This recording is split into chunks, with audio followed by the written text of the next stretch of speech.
M- Mariluz, hay un aspecto en todo esto que Colombia siempre dice que no existe, que es el antisemitismo.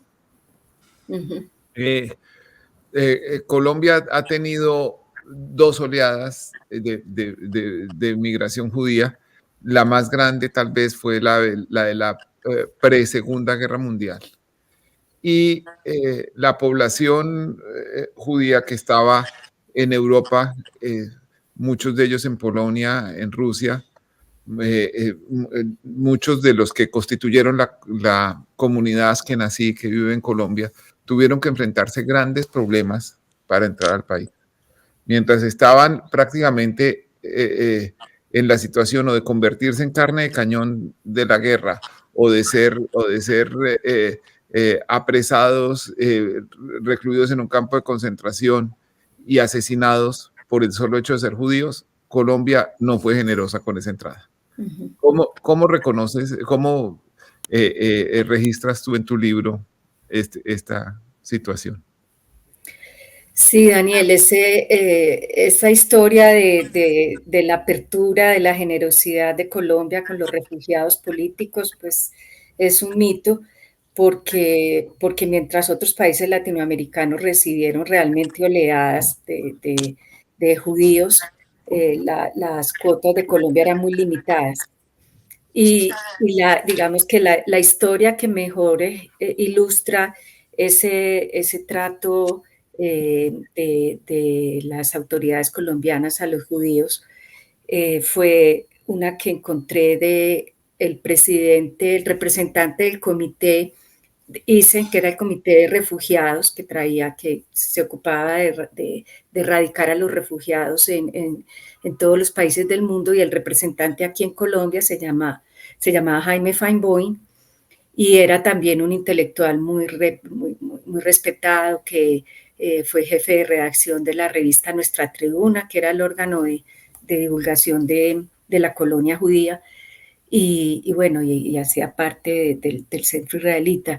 Y a este Jaime Feinboim le cobraron pues como sus críticas, porque él fue bastante crítico de, del trato que le daban a los judíos, de la persecución, de eso de que no podían vivir en inquilinatos porque eso estaba mal visto, como pues si fuera pecado ser pobres porque comían pan con cebolla. Entonces Feinboim fue acusado, se le levantó pues hubo como un entrampamiento judicial y se desató un escándalo donde fue acusado de ser tratante de blancas, así se decía, de tráfico de contrabando humano. Y solo porque pues obviamente él estaba prestando una labor humanitaria al traer a los judíos y al tratar de entrar más de los que permitía la legislación. Entonces, pues él y otro judío, Luis Serer, quedaron en titulares escandalosos de la prensa nacional, y, y el caso duró pues varias semanas hasta que ellos estuvieron en la cárcel, pues después salieron con una, pues pagaron una caución, y resulta que después se comprobó que no había pruebas suficientes, habían sido delatados tristemente por otros miembros de la comunidad que les tenía, sobre todo a Jaime Feinboim, que le tenían envidia, pues de otros correligionarios que no estaban de acuerdo con sus actuaciones, fueron quienes lo delataron. Entonces, este caso que quedó sepultado después porque, bueno, arrancó la Segunda Guerra Mundial, y aquí en Bogotá una tragedia, la tragedia de Santana, que ya pues desplazó otras noticias, pero Jaime Feinboim, a él le reversaron la orden de expulsión porque además era nacionalizado, él ya tenía carta de naturaleza desde hacía un tiempo, y sin embargo las autoridades se pasaron pues por la faja ese hecho.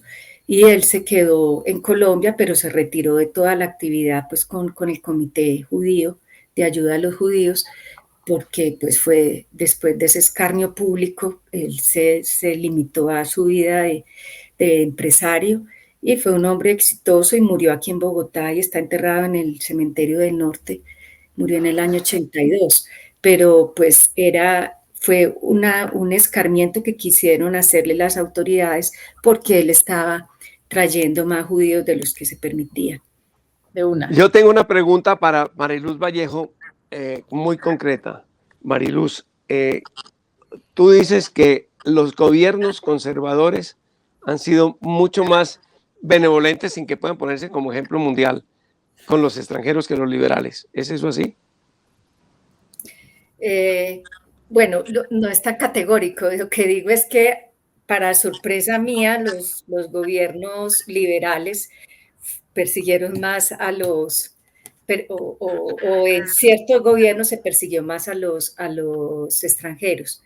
Y el caso pues, más llamativo fue el de Olaya Herrera, en el 30, cuando sube la República Liberal, que hubo muchísimos casos. Yo en los expedientes que tienen en el Archivo General encontré montones de casos, de carpetas abiertas a extranjeros, pero eso tiene una explicación, y es que fue pues el surgimiento del Partido Comunista en el 30, entonces empieza ese pánico, ¿no?, al que lleguen los rojos, y también por la guerra con el Perú.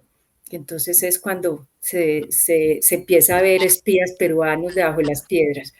Entonces, no podemos olvidar, perdón Mariluz, una nota sobre esto, que Laureano Gómez encabezó una iniciativa de referendo para expulsar a los judíos de Colombia. Y bueno, y ahora repasando a propósito del libro de Mariluz, encontré un documento firmado por Luis López de Mesa que dice lo siguiente: considera el gobierno que la cifra de 5.000 judíos actualmente establecidos en Colombia constituyen, SIC, ahí sí lo está escrito, ya un porcentaje imposible de superar, a pesar de que los sentimientos humanitarios que naturalmente inclinan la acogida benévola de las minorías raciales hoy perseguidas.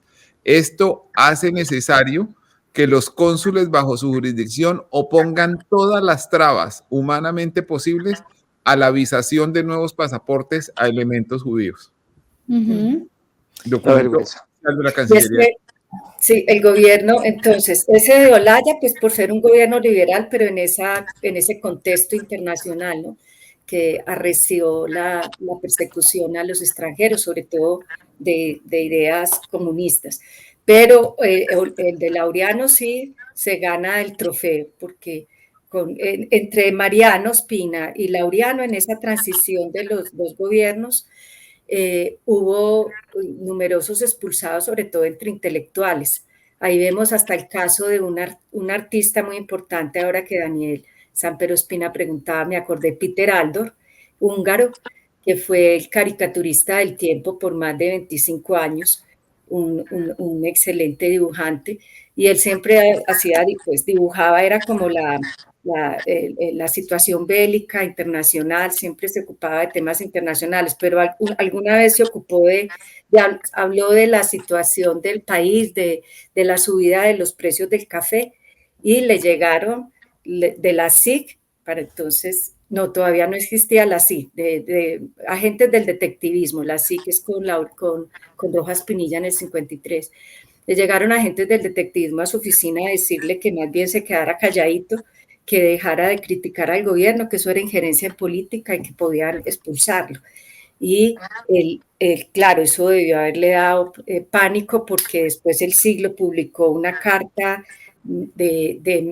que titulaba más o menos "Quédese calladito, Mr. Aldor", y eso significó que Aldor se tuviera que autocensurar y no se pudiera meter pues para nada, por lo menos con estos gobiernos conservadores.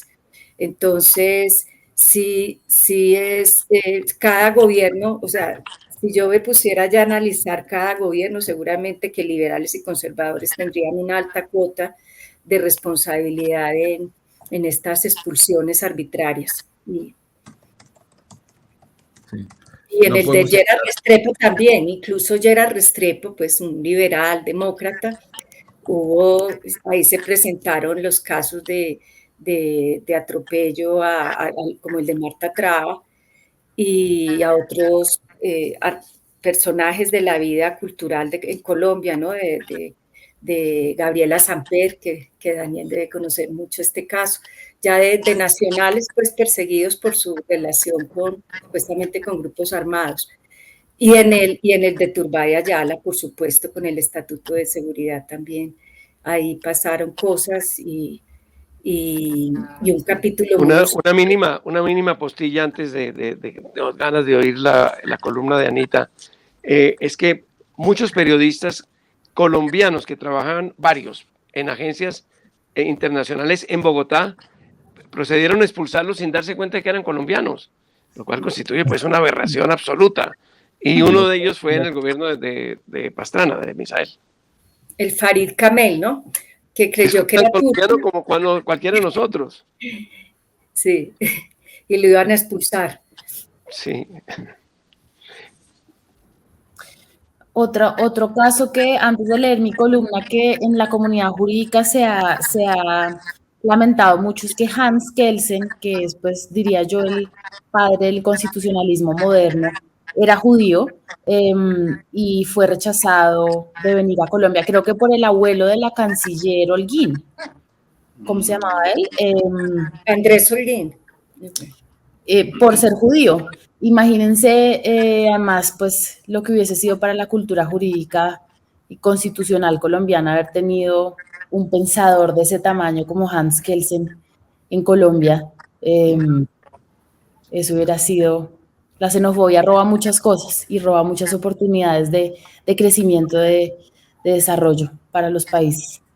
Incluso, perdón, Ana, una mujer que fue muy importante para el desarrollo de la psicología en Colombia,